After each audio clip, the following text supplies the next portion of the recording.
Здравствуйте. Aujourd'hui, je vais vous présenter un uniforme de parade de l'armée russe, plus précisément la police militaire russe, afin de commémorer la victoire du 9 mai sur l'Allemagne nazie. Je vous présenterai son histoire et ses caractéristiques.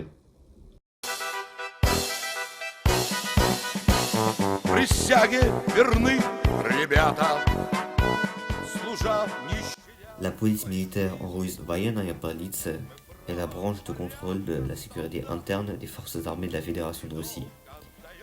Elle est subordonnée au ministère de la Défense et forme une partie des forces policières russes. Mais elle n'a aucun lien avec la police civile du ministère de l'Intérieur. Sa fonction est le contrôle de la discipline militaire, l'ordre public et la sécurité nationale. Elle a été formée à l'été 2011 par Anatoly Serdyukov et réorganisée le 25 mars 2015 par décret du président de la Fédération de Russie, Vladimir Poutine. Elle comporte 6500 personnels. Ses domaines de compétences sont liés au champ d'opération des forces armées, de sorte que son champ d'opération peut être à la fois en Russie elle-même, ainsi que dans les zones où le pays est impliqué dans la guerre, comme en Syrie ou dans le Nagorno-Karabakh. Durant la période de l'Union soviétique, il n'existait pas à proprement parler d'uniforme de parade pour les policiers militaires. Néanmoins, on pouvait les distinguer par leur casque SSH 68 ou SSH 40 de couleur blanche avec une étoile au milieu, ainsi qu'un manteau en cuir noir et un ceinturon blanc. Les seuls uniformes de parade que l'on peut attribuer à une police militaire concernent les MVD soviétiques, aussi connus comme la milice russe, en tant que police civile. Dans l'Empire russe, les fonctions de police militaire étaient assurées par des corps séparés de gendarmes. L'uniforme quant à lui est de type cosaque, avec des brodequins, une ceinture et une casquette portée vers le côté droit, ainsi qu'une patte de colle et des épaulettes. Mais n'étant pas un expert des uniformes tsaristes, je préfère m'en arrêter là. À partir des années 2010, avec la doctrine Shoigu, la police militaire russe va pouvoir se doter de ses propres uniformes. En effet, dans les années 2000, la Russie va se doter d'un uniforme de parade directement inspiré de celle de l'Union soviétique. Une chemise avec 4 boutons, une casquette avec une nouvelle cocarde et l'insigne du ministère de la Défense russe, un écusson des forces armées russes sur le bras gauche, avec un autre écusson sur le bras droit concernant l'unité du personnel, le tout avec une épaulette, une chemise et une cravate à l'intérieur, et 2 badges sur le col concernant la spécialité du soldat.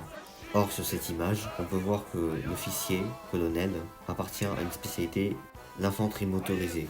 Et enfin, vers la fin des années 2010, vers 2017, la Russie va se redoter de nouveaux uniformes pour ses soldats, sous-officiers, officiers et officiers généraux. Cet uniforme est inspiré des uniformes tsaristes, soviétiques et prussiennes. Et c'est ce que nous allons voir dans la suite de cette vidéo.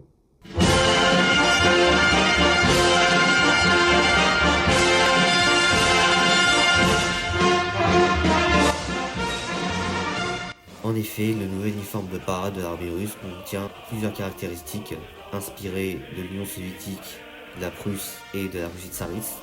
Notons d'abord la couleur bleue de l'uniforme directement repris des uniformes soviétiques vers la fin de la guerre froide. On peut aussi voir la patte de colle similaire au Lietzen allemand et certaines médailles de type tsariste sont réhabilitées au sein de l'armée russe. Maintenant que c'est fait, je vous propose de présenter mon uniforme de l'armée russe. Précisément uniforme de parade de police militaire russe. Peut-être aussi quelques conseils que je peux vous donner pour ceux et celles qui sont intéressés par l'armée russe et la reconstitution militaire et historique. Tout d'abord, si vous vous présentez avec un uniforme de parade de l'armée russe, je peux vous proposer par exemple 2 types de chaussures. Vous pouvez par exemple porter des bottes, que vous pouvez voir ici.